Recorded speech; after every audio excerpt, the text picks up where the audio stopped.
திமுக இல்ல ஆட்சியில என்னன்னா, எனக்கு என்ன ஒரு புத்தன் சந்தேகம் போதனை அப்டின்னா, பண்ணாங்க சொல்லுங்க.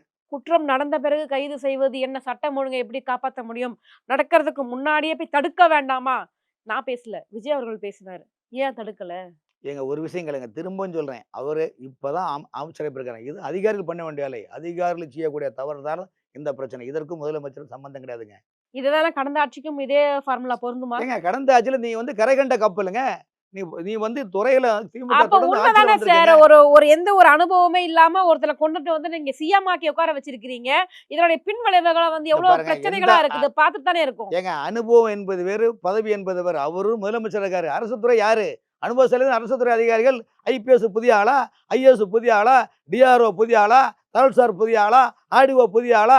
எஸ்பி புதிய ஆளா? ஓகேங்க. கார்ப்பரேஷன் கமிஷனர் புதிய அரசியல்வாதி ஆளா? விஜய் சொல்லுங்க. அவர்கள் விஜய் அவர்கள் புதியவர். ஓகே நான் ஒத்துக்கிறேன். அப்ப இந்த அதிகாரிகள்லாம் ஏற்கனவே அனுபவம் வாய்ந்த அதிகாரிகள். அவர்களுக்கு தெரியாதா நிர்வாகத்த எப்படி கொண்டு போகணும்னு? உங்களுக்கு தமிழ்நாடு அரசுல மாத்திருக்காங்க இல்லையா? இல்லங்க. தமிழ்நாடு அரசு எப்படி தெரியலங்க. இங்க இருக்கிற அரசு துறை பவர் சென்ட்ரல் அது இருக்கக்கூடிய அதிகாரிகள் பெரும்பாலும் அப்ப இன்னமும் திமுக தான் அதிகாரிகள கண்ட்ரோல் பண்ணிட்டு திமுக இருக்காங்களா? அதிகாரிகளேங்க. அதாவது ஒரு விஷயம் இல்ல. இதுல நான் திமுக தான் திமுக ஆட்சியில் இருந்த அதிகாரிகள் இப்பவும் இருந்துட்டு இருக்கிறாங்க. அவங்கள நிறைய பேர் இன்னும் மாத்தல. அவங்களுக்கு 2வது புதுசா வரக்கூடிய பல அதிகாரிகளுக்கு மொழி பிரச்சனை இருக்குது. என்ன பண்றது? என்ன செய்யணும்ல. துறை சார்ந்த அந்த இன்டெலிஜென்ஸ் எஸ்பி அவங்கலாம் அந்த டிபார்ட்மெண்ட் இந்த இடத்துல இவ்வளவு பிரச்சனை இருக்குது. இந்த இடத்துல பிரச்சனை. அது புள்ளிவிவரம் சொல்றது யாரு சொல்லணும்? அப்ப யாரு கேட்கணும்? ஒரு எம்எல்ஏ ஆனால் எம்எல்ஏ தொகுதிக்குள்ள யாரு? அந்த தொகுதியில என்னென்ன குறை இருக்குது? மக்களை எப்படி சந்திக்கணும்? ஒரு கவுன்சிலர் அந்த வார்டுக்குள்ள என்ன தேவை இருக்குது சந்திக்கணும். அதேபோல் ஒரு எஸ்பி, ஒரு டிஐஜி, ஒரு டிஜிபி, ஐஜிபி என்பது தமிழ்நாட்டினுடைய அந்த கட்டமைப்புகளை எங்க என்னென்ன இருக்குது எல்லாமே பார்க்கணுமா வேண்டாமா?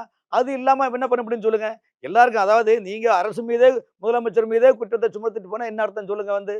அது அவருக்கு முதலமைச்சர் எல்லா ஏன்னா இடத்துலயும் அவர் பார்க்க தானே முடியுமா சொல்லுங்க? மாற்றம்னு சொல்லி வந்தாரு. அப்புறம் மாற்றம்னு கை காட்டினவருக்கு மட்டும் தான் கேட்க முடியும் நம்ம. இப்ப பாருங்க, அதாவது முதலமைச்சர பொறுத்தவரைக்கும் இன்னைக்கு முதலமைச்சர் இன்னைக்கு ஆட்சி ஒரு பிரஸ் மீட் கூட குடுக்கலையே சார்.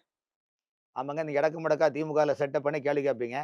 அப்ப இதுக்கெல்லாம் பதில் சொல்லிட்டு இருக்க முடியுமா சொல்லுங்க? பதில் சொல்லணும் சார். ஸ்டாலின் இதே நீங்க கேள்விய ஸ்டாலின்ட்ட கேட்க இதே முடியுமா? ஸ்டாலின் கிட்ட மைக்க நீட்டுனா நின்னு ஐயா பேசிட்டு போவாரு. இப்ப வாங்க. அவரு என்ன பண்ணாருன்னா பிரஸ் மீட் வைக்கும்போது, என்னென்ன கேள்வி கேட்பீங்கன்னு ஃபர்ஸ்ட்ல கேட்பாங்க. அவங்க கட்சிக்கு சாதகமான பத்திரிக்கையாளர்கிட்ட.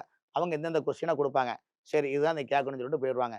முழுக்க முழுக்க திமுக ஸ்டாலின் நடத்தின அத்தனை பிரஸ் மீட்டிங்கும் ஒரு போட்டோ ஷூட் பிரஸ் மீட்டிங்.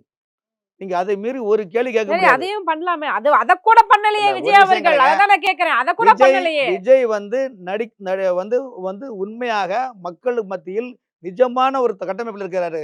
திமுக ஆட்சியில் போட்டோ ஷூட்டுடைய நிலைப்பாடுல இருக்கிறார்.